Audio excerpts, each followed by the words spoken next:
Hello दोस्तों, जय हिंद। उम्मीद आप सब लोग मस्त होंगे और अपनी पढ़ाई में व्यस्त होंगे। चलिए आप सभी का मैथ का प्रैक्टिस फिर शुरू कर लेते हैं, ठीक है।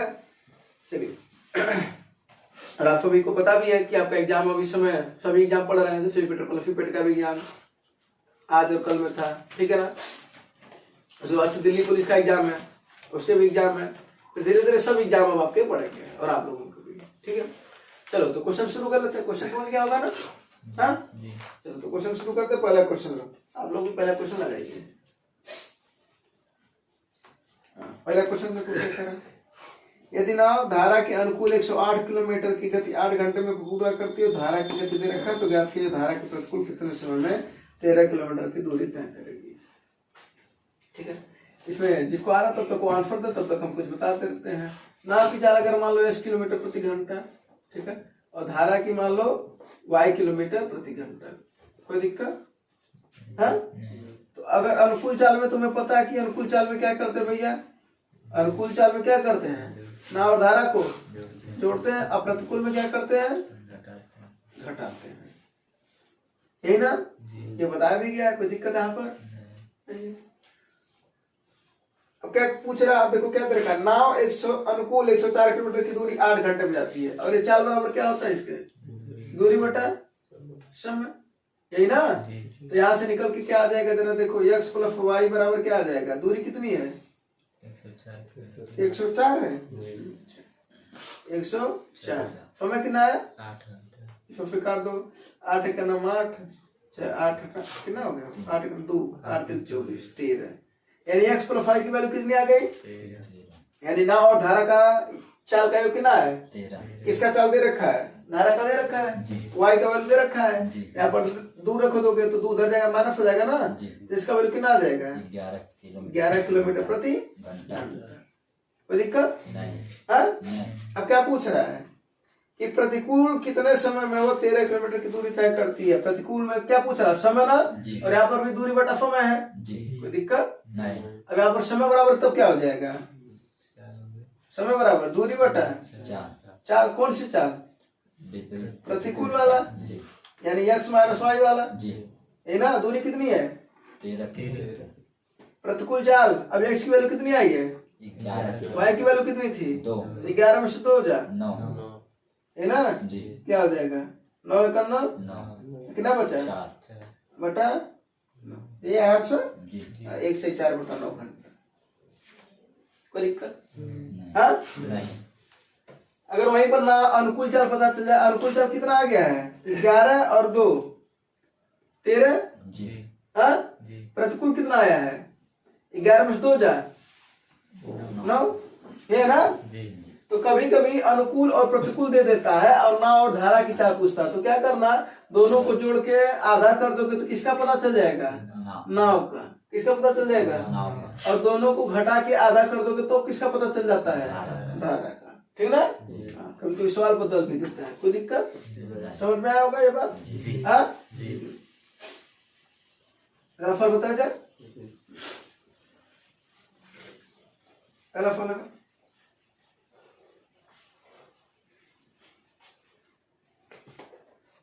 आंसर है तो बताओ।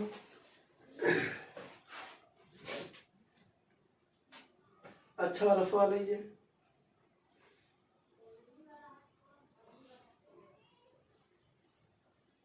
समझ में आ रहा सवाल,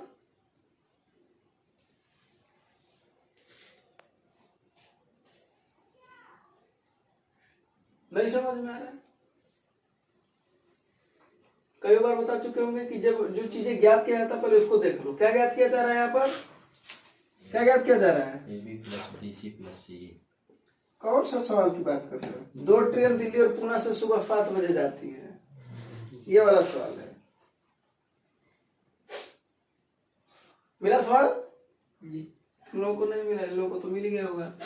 दूरी ज्ञात करना ना, तो दूरी बराबर होता क्या है, 4 गुणे समय। कोई दिक्कत। अब एक बात बताओ कि जो ट्रेनें हैं इसमें एक चीज जो दिया ना, सुबह 7 बजे, सुबह 7 बजे दोनों ट्रेन निकल रहे हैं ना, किधर निकल रहे हैं? एक दूसरे की तरफ। किधर? और जब एक दूसरे की तरफ आते हैं तो जो उनका सापेक्ष चाल होता है वो ऐड हो जाता है, जुड़ जाता है, क्योंकि समय कम लगेगा भाई। जब एक दूसरे के विपरीत आएंगे तो समय तो चाल क्या हो जाएगा? ज्यादा हो जाएगा। तो ज्यादा का मतलब चाल को क्या कर दोगे? जोड़ दोगे, यानी कितना हो जाएगा? 85 प्लस 67। साल समझ में आ रहा है कि नहीं आ रहा है? ऐसे समझो, स्टेशन है, ठीक है ना? स्टेशन, 2 स्टेशन है, दोनों स्टेशन से एक दूसरे की तरफ ट्रेनें चल रही हैं। 7 बजे से शुरू हुआ, 7 बजे इधर से भी, 7 बजे उधर से भी। एक ट्रेन की चाल कितनी है? 85 है, दूसरे की कितनी है? 67। वो आ रहे हैं, मिल रहे हैं, है ना? करा कब मिल रहे हैं? 3:30 बजे वो एक दूसरे को पार करते हैं, का मतलब हुआ 3:30 बजे वो मिल रहे हैं, है ना? तो 7 बजे से मिल रहे हैं, कितने बजे? 3:30 बजे, यानी 3:30 पर। तो जरा बताओ कितने समय बाद मिले हैं? 8.5 घंटे, यानी 8 से 1/2 लिख सकते हो इसको, या लिख सकते हो 17/2 घंटा। बोलो, कोई दिक्कत है? यानी समय मिल गया तुम्हें 17/2 घंटा। यहाँ तक क्लियर हो? और जब वो विपरीत जा रहे हैं तो उनकी चाल को जोड़ देते हैं, तो चाल पता चल गया, समय भी पता चल गया। कोई दिक्कत हो तो बताया था, यही तो करना था। हाँ, तो कितना हो जाएगा ये? 50 और 17 कितना हो गया? 7 + 12, 8 से 14, 15 गुणे 17/2। कितनी बार में कट गया?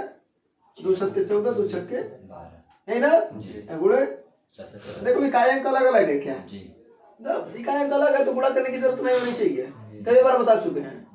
तो 7 छक्के इकाई अंक दोबारा सही होगा, नहीं मानोगे तो गुणा करके देख लेना, ठीक है? अच्छा, एक तो ये बात हो गया ना। एक और तरीका इसी सवाल को लगाने का है। एक बात बताओ कि अगर बात किया जाए कि जो पहली ट्रेन है जिसकी स्पीड 85 है, जिसकी स्पीड 85, वो कितना देर चला है? कितना देर चला है? 17.5 घंटा, 17 घंटा। तो ये 4 गुणे समय हो गया, तो ये क्या आ गया? पहली दूरी। अगर हम दूसरी दूरी निकाले, इधर देखो, बात नहीं करो, दूसरी दूरी निकाला है तो 65 गुणे 17/2 दूसरी दूरी हो गई। चाहे तो इसको अलग अलग निकाल करके जोड़ देते तो भी आंसर आ जाता। क्यों? क्योंकि पहली ट्रेनवा भी 17 घंटा बाद मिले तो कुछ दूरी तो तय की होगी 17.5 घंटा में, और दूसरी भी तो ये कुछ दूरी तय की है। मान लो यहाँ से यहाँ तक, ये कुछ दूरी तय की है यहाँ से यहाँ तक, इसका मतलब ये यहाँ से यहाँ तक पूछ रहा, तो ये वाला दूरी और ये वाला दूरी ऐड कर दोगे तो आ नहीं जाएगा? अच्छा, सवाल में अगर एक चीज चेंज कर देता कि एक जो ट्रेन है, ये वाली ट्रेन कोई भी एक 7 बजे से चल रही है, अगर कहता है या इसी को 7 बजे चला दो, चलो शुरुआत वाले को, और एक कहता 8 बजे चल रही है, तब क्या करते हैं? एक सेम सवाल अगर एक 7 बजे चला देता और एक 8 बजे चला देता, तब क्या करते? तब पूछता दूरी कितनी, तब बताओ क्या करते? बोलो, एक क्वेश्चन समझ में आ रहा है? क्वेश्चन में यह है कि जो पहली ट्रेन है वो 7 बजे चल रही 85 की स्पीड से, दूसरी ट्रेन 8 बजे चल रही है 67 की स्पीड से। कम मिल रहा है बोलो? तो बताओ उनके बीच की दूरी कितनी? क्या ये सवाल नहीं पूछा जा सकता? सवाल तो पूछा जा सकता है ये वाला भी। तो बताओ तब क्या कर सकते हो? 7.5। तो कोई दिक्कत नहीं है भैया, इसको 7 बजे से चलवा दो 8.5 घंटा, इसको 8 बजे से चलवा दो 7.5 घंटा, है ना? 1 घंटा कम चली है ना? वही तुम्हारा आंसर हो जाएगा इस वाले मेथड से, है? और अगर इससे लगाना है तब क्या करोगे? तो इसको भी 1 घंटा ज्यादा पहले चलवा दो, क्योंकि 8 जब हम सापेक्ष चाल तभी ज्ञात कर सकते जब समय बराबर हो। तो इसको कितने बजे चलवा दो? 8 बजे से। कितने बजे से? 8 बजे से। तो ये भी अगर ये 8 बजे चला होता तो 85 ज्यादा गया होता, 85 को कहीं रख लो, 85 तो और गया ना भाई, उनके बीच की दूरियां कभी कभी कम। यहाँ से पहले 85 चला गया, अब बच गया 8, अब यहाँ से ये 8 बजे इधर छोड़ा जा रहा और इधर, है ना? अब अगर 85 को हटा दे तो पुराना वाला फॉल हो गया जो दिया है ना? तो सापेक्ष चाल निकालेंगे तो क्या कर देंगे? दोनों की चाल को ऐड कर देंगे। अब बोले तब कितना घंटा चला? 8 बजे से 7.5 तो 7.5 घंटा चला, तो वो दूरी निकालोगे कि नहीं निकालोगे? वो दूरी को निकाल करके 85 मिनट कर दोगे, आंसर आ जाएगा। समझ में आया? सवाल घुमा भी सकता है ना, ये सवाल अच्छा वाला सवाल है, बता दे रहे हैं। यहाँ पर तो आसान दे रखा है क्योंकि समय बराबर दे रखा है, समय बराबर ना देता तो क्या करते हैं? तो ऐसे भी तो दे सकते हैं ना। समझ आया ना दूसरा वाला सवाल जो बताया है? टाइमिंग अगर अलग कर दे तो चलो हइया तो आसान दे थोड़ा, नहीं समझ में आ रहा तो इसको चलवा दो, आ जाएगा इससे। चलो अगला सवाल देखा जाए। हाँ जब समझ में आया करो तभी बताया करो, जो चीजें अगर कंफ्यूजन हो तो पूछ लिया करो, ठीक है ना? हाँ ताकि कोई दिक्कत ना रहे।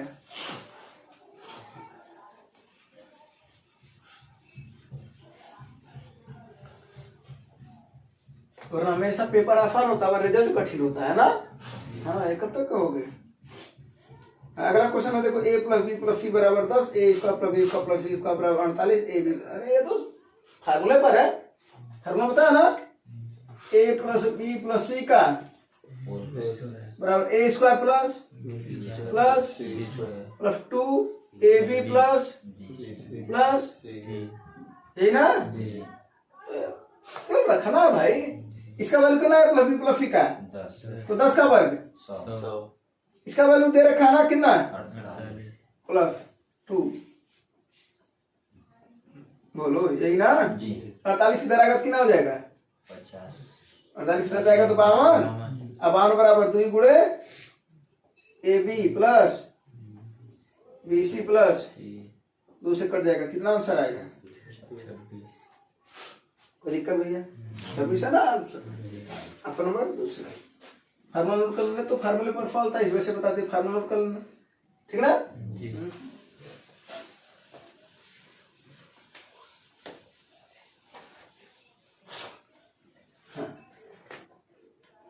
हाँ सर देखो, ये बताओ, देखो ये वर्ग ही है बफ के और के लुफ का, लेकिन कैसे ज्ञात करोगे? अगर तुम्हारी परीक्षा में आ जाता तुम क्या करते? 1801 है ना गुणे 1801, अगर परीक्षा में आता तो क्या करते? नीचे ऊपर रख करके गुणा कर लेते जल्दी में, क्योंकि वो ऑप्शन बड़ा आसान लगता है। हाँ और इकाई से खिलवाड़ भी नहीं कर सकते, सब इकाई दे रखा है, तो 80 साल में तो देगा ही देगा ना। तो आओ कुछ दिमाग लगाते हैं, इधर देखो, क्या लोगों को आता होगा, कुछ जिनको नहीं आ रहा वो देख लें। 1801 का ये वर्ग है कि नहीं? हाँ तो इसको 1800 प्लस 1 का वर्ग लिख दो तो कौन हर्ज है? अब दिख गया होगा। हाँ अब क्या करोगे? ए प्लस बी का होल स्क्वायर बराबर ए स्क्वायर प्लस प्लस, देखो कितना आसान हो गया, 1800 का होल स्क्वायर प्लस 1 का स्क्वायर, एक का नाम उसके लिख रहा है ताकि बस समझ में आ जाए, पूरा डायरेक्ट लिखते हैं इसका, और 2 गुणे 1800 गुणे 1। अब बताओ 18 का वर्ग कितना होता है? डबल जीरो को छोड़ दो, 18 का वर्ग कितना होता है? 300, आगे डबल जीरो प्लस 1, 18 दूना 36, यही ना? तो 3600 इसके नीचे लिख दो और 1 इसके नीचे लिख दो, इसको हटा दो, बात वही हुआ ना? जोड़ दो 1 0 6 4 10 3 2 5 1 6, गलत कर दिए काम?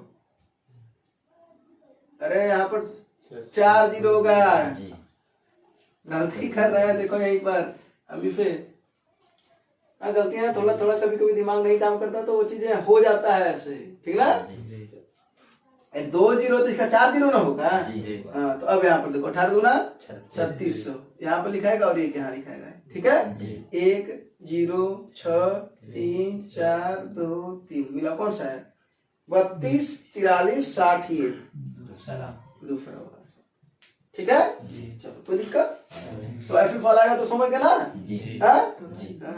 हाँ कभी कभी मान लो ये अगर ऐसा आ जाता 1799 आ जाता था तो 1799 को लिख सकते हो 1800 माइनस 1, हाँ तो वैसे लगा लेना, तो उसका आंसर बताना 1799 गुणे 1700, इसका बताओ इसका आंसर क्या होगा तो बता देना, ठीक है? इसी तरीके लगा देना। और फार्मूला क्या होता है? ए माइनस बी का होल स्क्वायर बराबर A square plus B square minus 2, ठीक है? ध्यान देना, ये सब परीक्षा, ये सब रेलवे की परीक्षा में खूब पूछे जाते हैं ऐसे क्वेश्चन, ठीक है?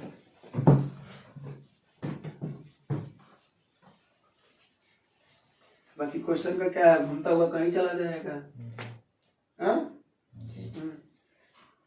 अरे चोर पुलिस वाले बहुत बार सवाल आ गए ना। चोर पुलिस वाला तो एकदम झंझट खत्म हो गया होगा। ऐसे सवालों में कई बार बता चुके। क्या ज्ञात करना है तुम्हें? समय। समय बराबर क्या होता है? दूरी बटा चाल। और इनका पता है कि चाल हमेशा क्या होता है? घटता है, क्योंकि एक ही तरफ जाते हैं ना। तो क्या हो जाएगा? 5 और 7 का अंतर। 2 मीटर पर सेकंड है तो चेंज करने की जरूरत ही नहीं है। हाँ, मीटर में दूरी में दे रखा तो चेंज करने की जरूरत नहीं है। और कितना दूरी है? 150। जितनी दूरी पर देखता है वही उन लोगों के बीच की दूरी है। जाहिर सी बात है। पुलिस यहाँ से देख रहा, चोर उधर है, तो देखेगा तो उतनी ही तो दूरी है उनके बीच में। कितनी दूरी है? 150।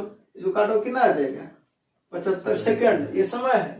क्या पूछ रहा है कि पुलिसकर्मी द्वारा पकड़े जाने पर चोर द्वारा तय की गई दूरी बताओ। दूरी बराबर क्या होता है भैया? चाल गुणे चाल। कितना है चोर का? 5 मीटर पर सेकंड। और समय कितना है? 75 सेकंड। तो 5 गुणे 75 कितना?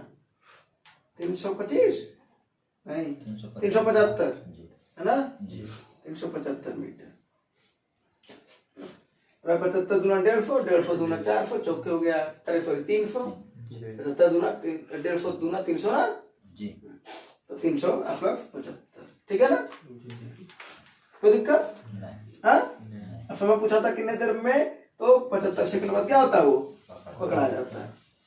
या क्या हो सकते हो? 375 मीटर दूरी पर जाकर तो क्या होगा? वो पकड़ा जाएगा। यही ना? हाँ, फल देखा जाए। काम समय का है ना? तो आसान सवाल लगा लोगे। एक कितने दिन में कर रहा है? 10 दिन में ना। आ दोनों मिल करके 2 सही 1 बटा 2 यानी 2 दूना 4 1 5 बटा 2 है ना? जब ऐसा सवाल दिया रहता तो देखो क्या करो, चाहे वो 2 का हो, चाहे 3 का हो, चाहे कुछ किसी का भी हो। अगर ये जैसे बट्टे आ गया ना, नीचे वाले को छोड़ दो तो बचा कौन? 10 और 5। उसी का एलसीएम ले लो। ठीक है ना? कभी भी आएगा, अगर सही भिन्न में आएगा तो उसको क्या करना? नीचे वाले को छोड़ देना। ठीक है? ऊपर वालों का यानी अंश का लॉसन ले लेना। उसके बाद फिर जो आएगा जब उसको काटना डायरेक्ट तो उल्टा गुणा कर देना। कैसे? ऐसे देखो, 10 और 5 का एलसीएम कितना होगा? 10 होगा जी। 10 बटा 10 करोगे कितना आएगा? 1। कोई दिक्कत नहीं है। यहाँ पर करोगे 10 बटा 5 पहले करो, कितना आएगा? 2। और इसका गुणा कर देना, नीचे वाले का बाद में गुणा कर देना, कितना हो जाएगा? 4। समझ में? ऐसे 3 हो, 4 हो, 5 हो, मतलब 5 तो नहीं देता ना, 4 ही देता, 3 लोगों का देता है अक्सर करके। ठीक ना? चलो अब ये पूछ रहा है, देखो अब एक की क्षमता, अकेले की क्षमता कितनी है? 1। और दोनों की क्षमता कितनी है? 4। क्या पूछ रहा है? बी अकेला उस काम को कितने दिन में करेगा ना? कमाओ कितना है? 10। और दोनों के पास 4 क्षमता, इसके पास 1 है, तो पता कितना? 3। कितना हो जाएगा? 3 सही 1 बटा 3 दिन। ये ना 3 त्रिका 9 10 बटा 3 दिन। कोई दिक्कत? ये तो आसान वाला फल था। ये बस इसी वजह से बताया कि जो बट्टे में आ जाता है तो बट्टे वाले को छोड़ दिया करो। ठीक है? अंश का लॉसन ले लिया करो और बाद में उसका भाग करके गुणा कर देना। ठीक है? अगला देखो, अगला फल लगाओ। ग्राफ वाला सवाल है क्या अगला? जी। हाँ, लगाओ। देखो अच्छा वाला ग्राफ है ये। ठीक है जी। यहाँ पर पहले हम ग्राफ को समझा दें, थोड़ा सा इस सवाल में समझना पड़ेगा ग्राफ को। ठीक है? क्वेश्चन है कि यदि राज्य बी की कुल जनसंख्या 3000 है तो राज्य बी में गरीबी रेखा से नीचे लड़कियों की संख्या कितनी है? और पहले ग्राफ को समझ लेते हैं। देखो क्या रहा है, ग्राफ दे रखा है गरीबी रेखा से नीचे जनसंख्या प्रतिशत। अगर राज्य ए की बात करें, ए में अगर गरीबी रेखा से नीचे 25% है तो ऊपर कितने होंगे? ये दोनों साथ में लेके चलना है दिमाग में। समझ में आया? सवाल ये तो आसान पूछा है, इसको तो चाहते तो तुरंत अभी लगा देते हैं। ठीक है? लेकिन सवाल कुछ और पूछ रहे तो उसको कैसे लगाना होता है वो हम बात कर रहे हैं। यहाँ पर देखो गरीबी रेखा से नीचे ए में 25% है तो ऊपर कितने है? 75। बी में अगर 60 नीचे है तो 40 ऊपर है। सी में अगर 15 नीचे है तो 50। ये वाला बात समझ में? अगली वाली बात पे चलते हैं। लड़के लड़कियों का अनुपात दे रखा है, गरीबी रेखा से नीचे वालों का अनुपात दे रखा है ना? तो गरीबी रेखा से नीचे का प्रश्न 25 है तो 25 का वो 3/4 दे रखा है लड़के लड़कियों का अनुपात। समझ रहा ना? अब उधर रखा गरीबी रेखा से ऊपर 4 और 3 का अनुपात दे रखा, वो क्या है? वो 75 का है। किसका है वो? बात समझ में आया कि नहीं ग्राफ? फिर अगली बात है, गरीबी रेखा से नीचे दूसरा जो अनुपात है राज्य बी का 2/4 है लड़के लड़कियों का, है ना? और कितना परसेंट है गरीबी रेखा से नीचे? 60। तो 40 क्या है? ऊपर है ना? तो जो 40% उधर वाला है, यानी 1/2 वाले में। ग्राफ समझ में? अब वो सवाल पता नहीं क्या पूछ सकता था। ठीक ना? ये वाला फल तो आसान वाला पूछा। अब देखो, राज्य बी की कुल जनसंख्या 3000 है। कितना है? 3000। कोई बात नहीं, बी की कुल जनसंख्या 3000 यानी 100% जनसंख्या होती है। जी। अब कह रहा है राजबी में गरीबी रेखा से नीचे, गरीबी रेखा से तो गरीबी रेखा से नीचे कितने हैं? 60%। कोई दिक्कत नहीं है। अगर वही कहता है गरीबी रेखा से ऊपर तक कितना लेते? 40% लेते, यही ना? तो कितने का? 3000 का पहले 60% निकाल दो, यही ना? जी। ये 60% निकालने का क्या काम, आ ही जाएगा अभी, है ना? फिर आगे क्या करा, से नीचे लड़कियों की संख्या कितनी है? तो गरीबी रेखा से नीचे वाले अनुपात में जाओ, राजबी में जाओ, कितना है अनुपात? 2:4 ना? 2 लड़के 4 लड़कियां हैं, तो कुल कितने हैं? 6। लड़कियां कितनी है उसमें? लड़कियां कितनी है? 4। लड़कियां कितनी है? 4। ये आंसर हो जाएगा। किन लोगों को बात समझ में आएगी? ग्राफ को कुछ सवाल ऐसे होते हैं ना जो तुरंत आंसर नहीं आते, ये तो ठीक है, ये तो फिर भी अच्छा सवाल था, लेकिन इसी सवाल में थोड़ा सा घुमा देता, ग्राफ समझ में आया ना? अब क्वेश्चन कुछ भी घुमाएगा, आप कर सकते थे। अगर ये पूछता कि गरीबी रेखा से ऊपर वाले में लड़कियों की संख्या बताओ, तब कितना करते? तब 3000 का कितना परसेंट निकालते भैया? 40%। अब बोले लड़कियों की संख्या पूछ रहा ना, तो लड़कियां कितनी है उसमें? गरीबी रेखा से ऊपर 2 है, कितनी है राजबी में? अब कुल कितने हैं? कुल कैसे आ रहा, समझ आ रहा ना भाई? 1 और 2 3, कुल 3 लड़कियां, तो यहाँ पर कितना निकालते? 2/3। समझ में आया कि नहीं है? चलो इसका तो आंसर दे दो, नहीं तो कहोगे इसका आंसर दे ही नहीं रहे, बता सब रहे हैं। इसका आंसर आ गया होगा 00 शायद आए, यही ना? 00 इधर हो गया, 3 चौके 12 यानी कि ना 1200। आंसर 1200 कौन सा है? पहला समय। बात समझ आ रहा? ग्राफ समझ में? अभी ग्राफ पर कुछ क्वेश्चन वो और भी दे सकता था ना? हाँ, चलो कोई दिक्कत परेशानी वाली बात? अच्छी बात तो नहीं है। तो अब सवाल कैसे बनाता वही कर देता, यही चीज भैया सुन लो, यही चीज अगर कर देता गरीबी रेखा से ऊपर, एक जनसंख्या करके कर देता गरीबी रेखा से ऊपर और गरीबी रेखा से नीचे राज्य बी में लड़कियों का मात्र अनुपात कितना है, तो ये 1200 है ना? ये भी कुछ आएगा कि नहीं आएगा? कितना आ जाएगा बताओ? 00 से 00 कट जाएगा, 3 दाई 30, कितना आ जाएगा? 4 दूना 8, 800 ना? 800। देखो 4 दूना 800, 4 3 1200, 3 अनुपात है। तो अब देखो वहां पर 3 अनुपात है, तो डायरेक्ट में तो दे नहीं रखा है, वरना सोचते रह जाओगे क्या मार दो, वहीं से मारता क्या, सीधा सीधा 4 धक्का है, नहीं ना? नहीं आ सकता है। तो सवाल ऐसे पूछे जा सकते हैं। कभी कभी ग्राफ को समझना ज्यादा जरूरी हो जाता है, जैसे कि पीटर पेट की परीक्षाओं में, है ना? हाँ, देखते हो ना लेवल कैसा देता है? हाँ? हाँ।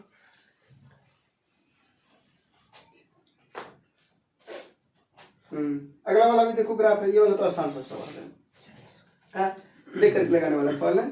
साल गांव की जनसंख्या दे रखा है, कोई दिक्कत नहीं है, परसेंटेज दे रखा है, कोई दिक्कत नहीं है, जो सवाल दे रहा है उसको हम पहले देखेंगे, है ना? क्या पूछ रहा है? कुल जनसंख्या दे रखा है, कितना है भाई? 60,000 है, अच्छी बात है। कारण डी और ई की जनसंख्या के बीच का अंतर कितना है? तो डी में क्या परसेंट है? 17% और ई में 18%। अंतर कितने का है? 1%। तो 60,000 का 1% निकालना है मात्र। आंसर कितना? 600, है ना? तो कुछ ग्राफ बहुत आसान होते हैं, कुछ ग्राफ थोड़ा सा ध्यान देने पड़ते हैं, है ना?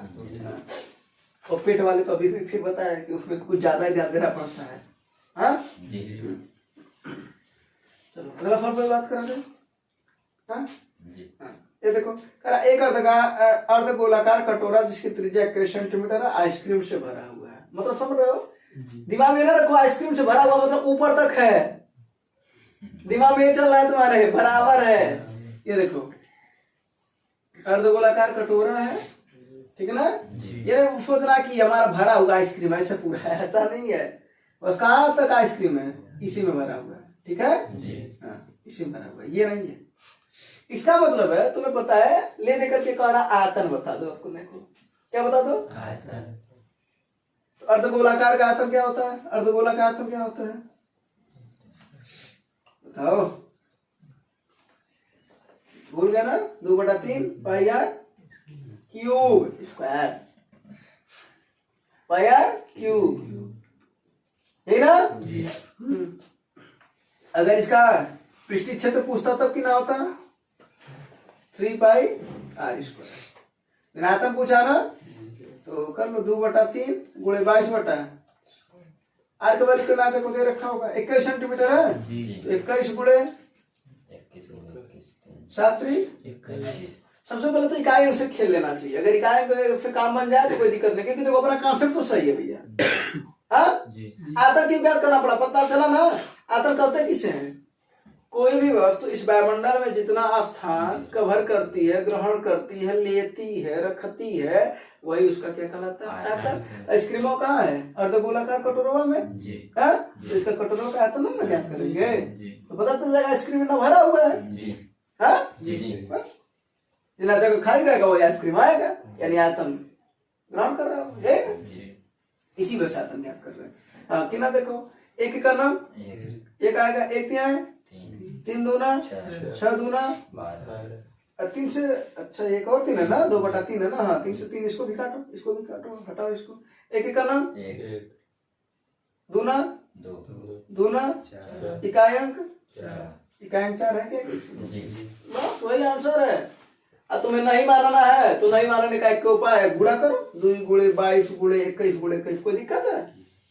बोलो नहीं तो कर लो, क्या दिक्कत है? 22 दूना 44, 21 का वर्ग कितना होता है 441, 44 और 441 का गुणा कर लेना तो भी बात हो जाएगा। कॉन्सेप्ट अपना सही है तो आंसर थोड़ा डिफरेंट आ जाएगा। तो इकाई से कभी देख लेना चाहिए, ठीक ना? हाँ कभी कभी मन बड़ा ही बेकार होता है, समय ले लेगा तुम्हारा, और कोई दिक्कत नहीं है ना? ये दोनों फार्मूला नोट कर लिए ना? हाँ अगला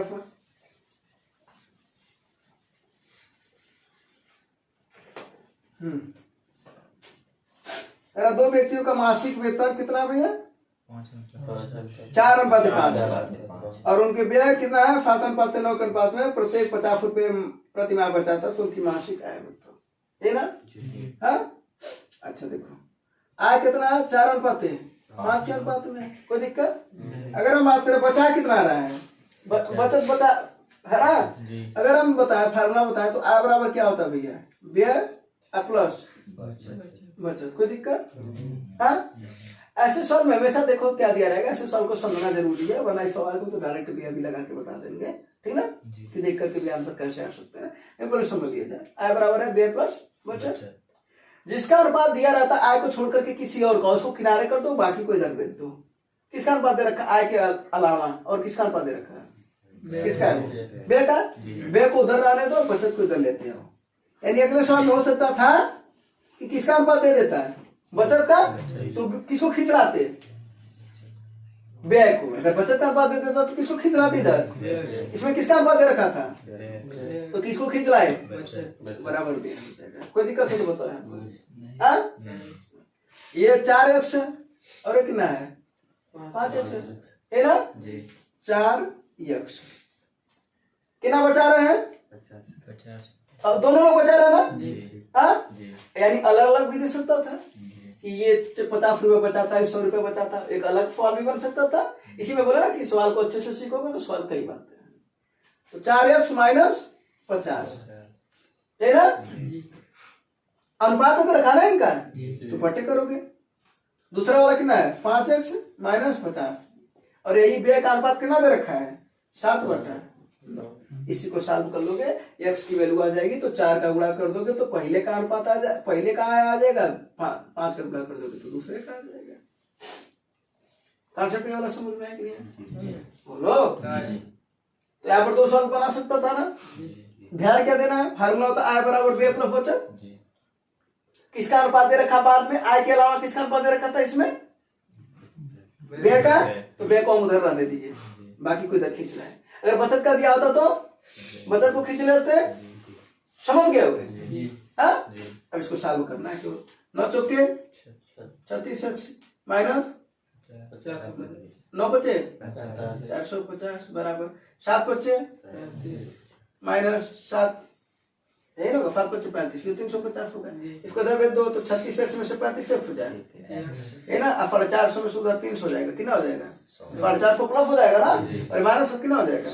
x की वैल्यू कितनी आ गई? तो f की वैल्यू 4, इसका मान कितना आ गया? और इसका वैल्यू कोई दिक्कत? इस पर जो एक और सवाल बताया वो तो हो ही सकता था, यही सवाल बदल भी सकता था, और साथ साथ में अलग अलग व्यय भी दे सकता था। इसका व्यय इतना है, इसका व्यय इतना है, हाँ वो भी सॉल्व बना सकता था।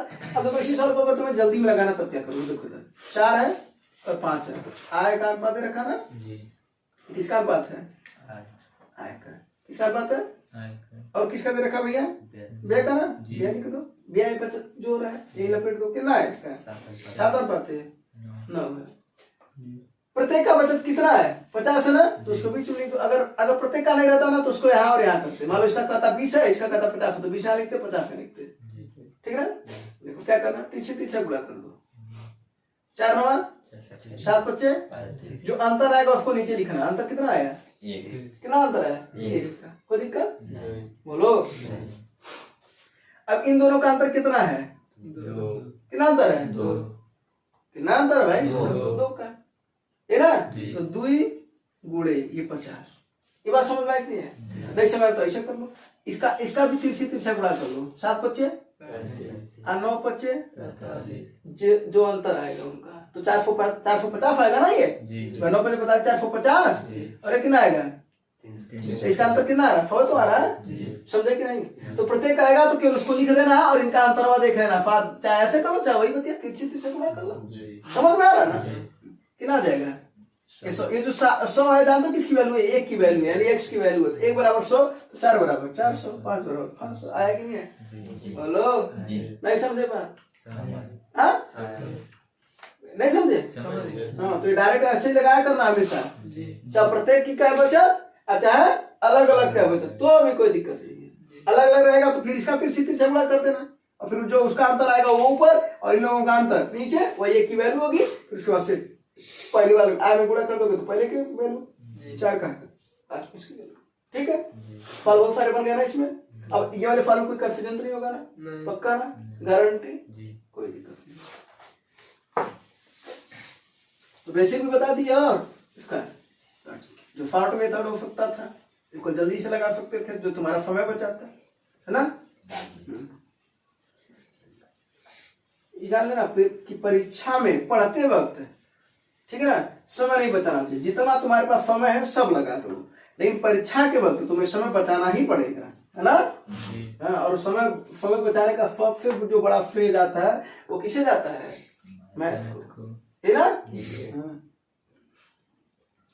अगला फल देखो, देख करके छोड़ दोगे ना, हाँ चलो देखते हैं आप देख करके इसको छोड़ दोगे कि नहीं छोड़ दोगे, और इस सवाल को तुम लोग लगाओगे और आप लोग भी लगाएंगे, ऑनलाइन वाले भी।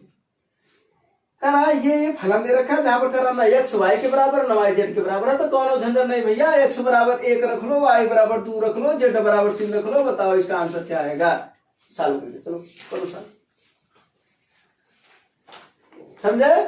आप सॉल्व करवा दो जल्दी से हमको, अब सब लोग इधर देखेंगे, अगर सॉल्व करा दो। समझे क्या बोले हैं, जब ऐसे चीजें ना सॉल्व हो पाए तो क्या करना है, कुछ अपने से वैल्यू रख लो, तो हमने क्या रख लिया 1 2 3, अगर वो x y z को बराबर ना करता ना तो 1 रख देते या 2 और 1 रख देते, ठीक है ना।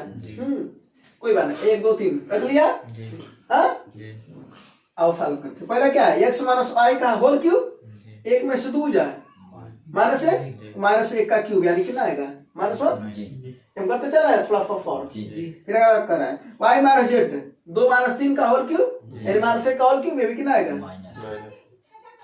झंझट। फिर अगला, फिर क्या है z माइनस 1 का whole cube, z minus x का होल क्यूब, है ना, 3 में से 1 जाए, 2 का क्यूब 8 ना, 4 होता है 8, है ना। ऊपर वाला क्लियर, ऊपर का क्लियर मैटर, नीचे y square x square minus y square, यानी 1 का स्क्वायर 1 का ना, और 2 का स्क्वायर, तो इसका आंसर कितना आएगा -3, x माइनस y -3 ना, तो -3 का क्या है ऊपर क्यूब है, कितना आएगा -27, वह माइनस का माइनस होगा क्यूब, और 3 का 27 हो जाएगा। चलो अगला देखते हैं, y square minus z square, यानी 2 का वर्ग और z का वर्ग, इनका पहले अंतर लो, तो 4 और 9 का अंतर -5, अरे मारेंगे अभी तुम लोगों को, y माइनस z है ना, क्या, तो y माइनस z, तो 4 में से 9 को घटाओ तो -5 आएगा ना, तो माइनस का क्यूब माइनस 5 का क्यूब, तो दिक्कत। फिर अगला क्या देखो, z square minus x square, z square माने कितना है इसका 9, इसका क्या है 1, तो 9 में से 1 जाए, तो 8 का क्या है आपका क्या है देखो क्यूब है, तो आपका क्यूब कितना होता है 512 ना जी। इसी को सॉल्व कर लो और इसी को सॉल्व कर लेते हैं। -1 -2 और आप फिर 2000 है ना। अब इन दोनों को जोड़ दो 125 है और 127 है, देखो 25 और 25 जोड़ दो तो 150 हो जाएगा, 2 और जोड़ दो 152 हाँ, तो 512 में से 152 को घटा दो, 2 में 2 0 या 11 में 5 जा 6, यहाँ पर कितना बचा हो 4 में से जाती है कितना है, कितना है 1/। अब 1/5 जिसमें आएगा वही आंसर होगा, जो 1/5 आएगा उसमें आंसर होगा। 0 है पहला शुरुआत में, 0 तो आया ही नहीं है। अगला 1/x धन y धन z, अगर करेंगे तो x धन y धन z यानी 1 2 3 3 1/6 गलत है ना, कितना आना चाहिए 1/7। अगला वाला तीसरा वाला आंसर रखो, एक भी नहीं होगा, चौथा वाला भी आंसर नहीं होगा, तो वैसे ही सोच सकते थे तीसरा वाला ऐसा ही होगा, लेकिन और रख के देख लेते हैं 1/x धन क्या है x धन y 1 और 2 गुणे है ना, फिर क्या है y धन z यानी 2 3 5, फिर क्या है z धन x यानी 3 और 1 4, जरा बताओ कितना होगा 3 बचे 15, 15 चौके 1/x बोलो समझ में नहीं है आया। हाँ और अगर भूल गए हो कभी नहीं बीच वाला नहीं समझ आया तो भैया x का 1 2 3 आराम से घर पर रख करके देखना, वो चीजें आ जाएगा, कोई दिक्कत नहीं। अगला फल बताएगा जी। हाँ जी।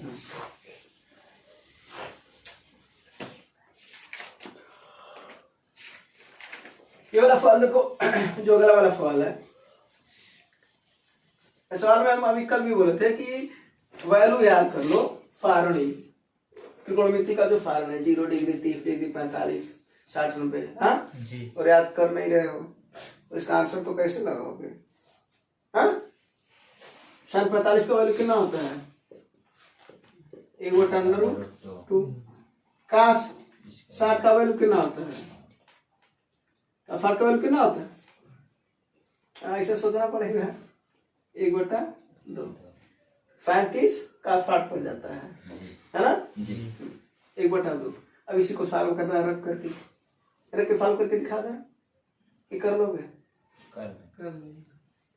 क्या कर रहा है देखो, साइन स्क्वायर 4 45 है ना, स्क्वायर करोगे तो इसका क्या आ जाएगा 1/2 एक बार आएगा, एक बार और स्क्वायर करोगे तब कितना आ जाएगा 1/4 1/4 मिल गया पहले प्लस है, फिर इसका एक बार स्क्वायर करोगे तो कितना आएगा 1/4 और एक बार और स्क्वायर करोगे तो कितना आएगा 16 फिर प्लस यही ना। फिर tan 45 का वैल्यू कितना होता है 1 होता है, काट 45 का वैल्यू 1 और 1 2 है ना, इसका आंसर कितना हो जाएगा 16 पहले काटा जाता है 4 चौके जो बचता है ऊपर है ना, फिर 16 का नाम 16 1 बचा प्लस 2 4 1 5/16 प्लस 16 दूना 32 5 37/16 आया ऑप्शन में पहला ऑप्शन। तो अभी याद करो भाई, कब तक याद करोगे, कुछ समय में है हाँ।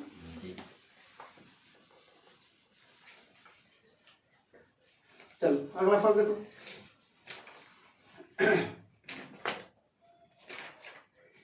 एक व्यक्ति क्या है, एक व्यक्ति अपने कपड़ों पर 15% की छूट प्रदान करता है और जो उन ग्राहकों की कम कीमत पर 10% का अतिरिक्त छूट प्रदान करता है जो नगद करते हैं, मतलब 15% तो छूट देगा ही देगा और अगर तुम नगद दे दोगे तो 10 और दे देगा। करा 36 रुपए का जैकेट के लिए नगद भुगतान कितना करना यार, ये तो आसान सा सवाल होगा है ना, मात्र कैलकुलेशन करना है क्या 36 रुपए पर पहला छूट कितना मिला भैया 15% आ गया होगा आंसर 85/100 हो गया यही ना।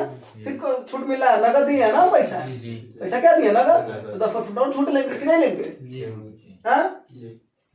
अच्छा एक बात बताओ, अगर यहाँ पर वो जो बोला 3600 रुपए की जैकेट के लिए ग्राहक को कितना नगद भुगतान करना होगा, अगर वो 3600 रुपए जैकेट को नगद न करके कहता कि 3600 रुपया उधार देने के बाद उस ग्राहक को कितना छूट मिलेगा, तो ध्यान देना मात्र उसका 85% निकालते हैं। ध्यान देना रेलवे वाले ऐसे करते हैं, रेलवे वाले एग्जाम में ऐसे करते हैं वो लोग, सब वो दे दिए ना कि 15% का छूट देंगे हम, फिर नगद पर 10% का, लेकिन बाद में कह देगा 36 रुपया उधार के लिए कितना छूट मिलेगा, तुम सब निकालोगे 15% का छूट निकालोगे, फिर यहाँ नहीं ना ध्यान आ रहा है, यहाँ सोच रहे हो ना निकाल लेंगे, वहां का कंफ्यूजन अलग चलता है, ठीक ना?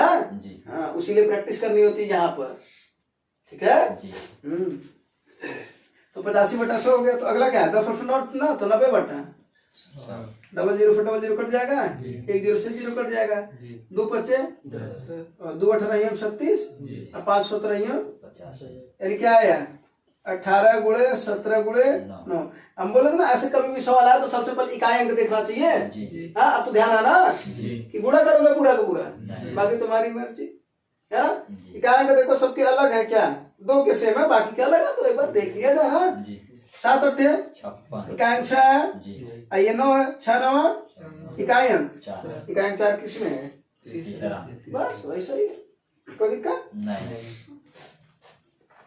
बाकी गुणा करने वाले गुणा कर लेंगे, है ना, वो अपनी आदत तो छोड़ेंगे नहीं, गुणा करवे करेंगे, मानेंगे नहीं तो करें। आपको आंसर ही लाना है ना, गुणा भाग एकदम सीख लेना है एकदम बेसिक से, और गुणा भाग सीखना है तो 2 से पढ़ना शुरू कर दो क्लास 2 से, है ना। उसकी भी जरूरत है, लेकिन हर जगह जरूरत नहीं है, जहां पर दिमाग लगाने की जरूरत वहां पर दिमाग लगाओ। ये लास्ट क्वेश्चन है, क्योंकि थोड़ा तबियत भी खराब ही चल रहा, तो लास्ट क्वेश्चन, ठीक है? हाँ, बाकी क्वेश्चन की प्रैक्टिस कल करवाएंगे, ये लास्ट क्वेश्चन है। हाँ चलो देखो, करा 65 रुपए की राशि पर 3 वर्षों के लिए 7% की दर से साधारण ब्याज चक्रवृद्धि ब्याज का अंतर बताओ। अंतर बताओ, अगर 2 वर्षों का अंतर दिया रहता तो क्या होता फार्मूला, 2 वर्षों का अंतर का फार्मूला क्या होता है, किसका, सीआई का और एसआई का अंतर का फार्मूला क्या होता है, बताओ। P × R/100 का होल स्क्वायर अंतर होता है। अगर 3 वर्षों का दिया रहा तब क्या होता है, 3 वर्षों का अंतर अगर दिया रहा तो सीआई और एसआई का अंतर है, ध्यान देना है, सीआई और एसआई का अंतर। अंतर मतलब ऐसा बड़े में से छोटे को घटाएंगे तो अक्सर करके सीआई तो ज्यादा होता है, कंपाउंड इंटरेस्ट तो ज्यादा होगा। बराबर समय रहे तो ये नहीं कि 3 साल का साधारण ब्याज रहे और चक्रवृद्धि ब्याज रहे 2 साल का, तो कैसे ज्यादा हो जाएगा, तब नहीं हो सकता है। तब फार्मूला देखो क्या था, PR² 100², ठीक है, गुणे 3 + R/100, ये होता है। अब एक तो ये फार्मूला चाहे इसको डायरेक्ट लगा लो, 3 वर्षों का अंतर पर चाहे ये लगा लो, और नहीं तो आसान, अगर मान लो तुम्हें भूल गया, जो कि अक्सर करके कभी कभी स्किप कर ही जाते हैं, हाँ, तब क्या करोगे, कोई बात नहीं है। देखो जरा फिर बात बताओ, एक फार्मूला बताते हैं प्रसव परिवर्तन का। प्रसव परिवर्तन का फार्मूला क्या बताए थे, A + B + AB/100 बताए थे ना। 7% का रेट चला 3 वर्ष के लिए, साधारण ब्याज कितना हो जाएगा भैया, बड़े आसान से 7 × 7 × 7 = 21%। कितने लोगों को समझ में, कोई दिक्कत तो नहीं है ना 21% वाले में, अगर साधारण ब्याज फल बराबर होता है। अब बचा है मात्र कौन सा, तो चक्रवृद्धि ब्याज पहले हम 2 साल का निकालना, 7 और 7 का, तो 2 साल का निकालने के लिए पहले फार्मूला निकालना है, तो 7 7 7 7 49/100 = 0.49, यानी कितना आ जाएगा 14.49, ये ना। एक और है फिर 7, 2 बार का हो गया, एक बार और बचा हुआ ना, तो एक बार और 7 करेंगे, 7 और फिर 14.49 गुणे 7/100। ये सॉल्व करे हो, इसको सॉल्व करे हो तो करो, कितना आ जाएगा 14 और 7 21.49 प्लस इसको गुणा कर दो बस, और 100 से भाग दे दो, क्या हो जाएगा 7 9 3 पर 3, फिर कितना 7 चौके 28 6 4 ये ना, फिर 3 आया, 7 चौके 28 और कितना आया था 3 ना, 28 3 31, फिर 3 आया, 7 1 7 3 10, ये ना। अब देखो डबल दशमलव तो पहले था, अब 2 दशमलव ये बढ़ाएगा तो 4 अंक पर दशमलव लगेगा ना, यानी यहाँ पर दशमलव लगेगा। अब इसी को जोड़ दो, कितना हो जाएगा, ये इधर जोड़ देते हैं, कितना कितना है वो 21.490, आगे कर दो 3 अंक 4 अंक 0 0 कर दो, फिर यहाँ पर क्या 1 दशमलव कितना है 0 1 4 3, है ना, प्लस 3 4 9 1 10 4 1 5 1 1 2 22.5043, ये समझ में आया कि नहीं आया? बोलो। अब ये बोल रहे हैं कि अगर फार्मूला तुम भूल गए तो इससे लगा सकते हो तुम, ठीक है? हाँ, तो बता रहा है कि एफ आई आया 7 तरीके का प्रश्न, कोई दिक्कत नहीं है। हमने क्या फिर निकाला सी आई, 2 बर्फों का कितना पहले निकाले, तो 2 बर्फों का कितना आया अपने पास भाई, 2 का इसमें पहले निकालिए, फिर जब वो 2 1 बन गया, यानी क्या बन गया 14.4 1 बन गया, एक बार और 7 के साथ निकालेंगे, ये आंसर आ जाएगा। अगर नहीं ये भी भूल गए हो तो भी कैसे निकालना है, तो 100 मान लो है, मूल कितना है 100 है, कितना हो जाएगा 107 बटा 107 जो आएगा ना ये, यहाँ पर वो जाएगा वो मिश्र धन के रूप में आएगा, तो उसी को 100 से घटा दोगे तो तुम्हें ब्याज पता चल जाएगा। बाकी करके देखो, ये भी तरीका है, ठीक है? अब ये देखो 22.5043 नहीं ना है सबका, अब उसके बाद से कितना है 21, तो 22.5043 और 21 का अंतर कितना हुआ 1.5043, अंतर कितना आया 1.5043, यही परफेक्ट, इतना परफेक्ट अंतर है ना? क्या पूछ रहा है, केवल अंतर बताओ हमको, कितना बताओ तो कितने का परफेक्ट फोका ना, तो निकाल लो परफेक्ट फोका, कितना हो जाएगा परफेक्ट फोका 1.5043 बटा 0000 कट गया, अब गुणा करना है परफेक्ट का, और इसमें लगभग दो ये दशमलव तक पूछा ना, 4.2 स्थान तक, इसको हटा दो, 4 3 को हटा दो, फिर इतना करो। अगर 2 अंकों तक पूछा तो अपने आप में 0 भी हट ही जाएगा, यानी 1.5 का किलो गुणा करो, तो देखो इधर 15 बचे, देखो 15 बचे 75 के कितना आया 7 है, 15 छक्का 90 फास्ट 97.5 आया ऑप्शन में, 97.78 आया ना, तो वही हो जाएगा जो नजदीक में है, कैलकुलेशन करना था जो नजदीक में, ठीक है ना? वो बोला ना खुदा की निकटतम 2 स्थानों तक दशमलव के, 97.2 कुछ आ रहा है, कोई दिक्कत परेशानी समस्या? बाकी अगर कोई दिक्कत होगा तो एक बार कैलकुलेशन कर लेना, ठीक है ना? तो कैलकुलेशन है, कांसेप्ट समझ में आया कि नहीं आया? हाँ, तो कोई दिक्कत परेशानी समस्या प्रॉब्लम, उम्मीद है आप लोगों को समझ में आएगा और आप लोगों को भी। धन्यवाद, जय हिंद।